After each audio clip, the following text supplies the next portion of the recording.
सच्चाई ये है कि मुख्तार अंसारी का गैंग था। मुख्तार अंसारी गैंग का भय और आतंक था उसके गैंग का। जबरन धन वसूलों में चाहे कृष्णानंद राय हत्याकांड हो, नंद किशोर रुंगटा हत्याकांड हो, तमाम हत्याकांड में वो वांछित था।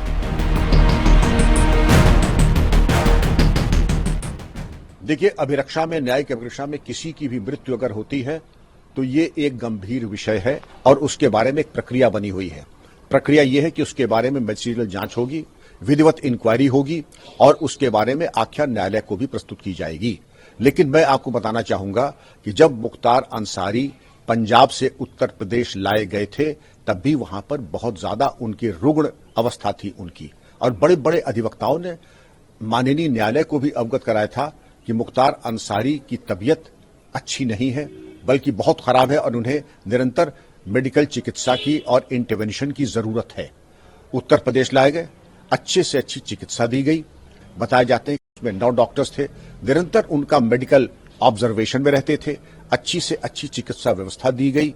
ये अब दुर्भाग्यपूर्ण है कि बावजूद सर्वोच्च और सर्वश्रेष्ठ चिकित्सा के मुख्तार अंसारी को दिल का दौरा पड़ा, जैसा कि बताया जाता है, और उससे उनकी मृत्यु हो गई। सर, आप लंबे समय से उत्तर प्रदेश की कानून व्यवस्था के लिए काम किए हैं, कैसा महसूस रहा मुख्तार अंसारी का? और आप डीजीपी रहे, उस दौरान मुख्तार अंसारी यूपी के जेलों में बंद था, तो कैसा उस समय महसूस था? देखिए, मृतक के बारे में मैं केवल डॉक्यूमेंट्री एविडेंस प्रस्तुत करूंगा। मुख्तार अंसारी आतंक के पर्याय थे, उनके एक गैंग चार्ट था उनका उन्हीं के नाम से, और जबरन धन वसूलने से लेकर के तमाम हत्याओं और लंबी श्रृंखला है उनके आपराधिक इतिहास की।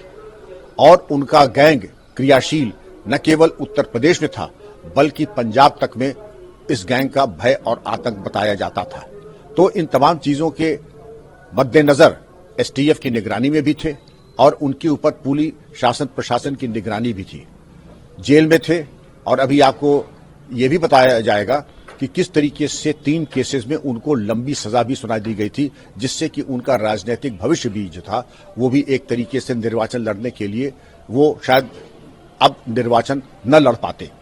इन तमाम परिप्रेक्ष्य के अंतर्गत ये भी कहा जा सकता है कि शायद उनको मानसिक बहुत आघात लगा होगा, स्ट्रेस में रहे होंगे, तनावग्रस्त रहे होंगे, और बाकी इसके ऊपर उनके मन मस्तिष्क पर, शरीर पर क्या प्रभाव पड़ा होगा, ये चीज तो अब डॉक्टर्स इसके बारे में बेहतर प्रकाश डालेंगे।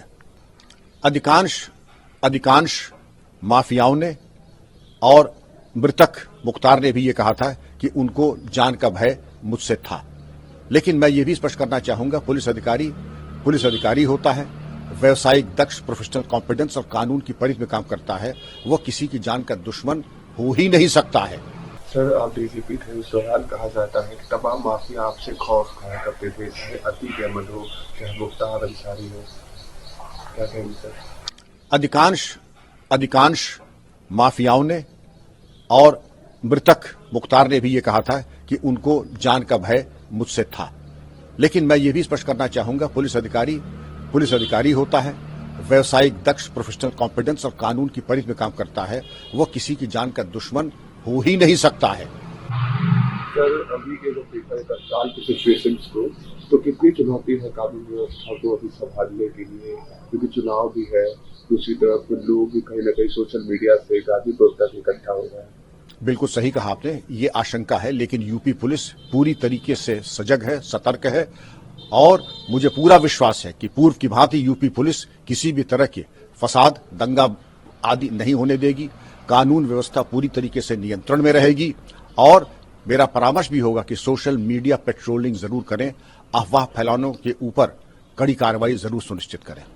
सर, अगर देखा जाए तो आप तमाम जगहों पर तमाम एक्सपीरियंसेस क्राइम पे, तो क्या लगता है मुख्तार अंसारी का जो लोग तमाम सोशल मीडिया प्लेटफॉर्म पे विरोध कर रहे हैं, वो कितना आगे तक जाएगा, कितना सार्थक है, कितना निरार्थक है? देखिए, सोशल मीडिया है, जिसके जो मन में आए वो कह रहा है, लेकिन सच्चाई में बड़ी शक्ति होती है।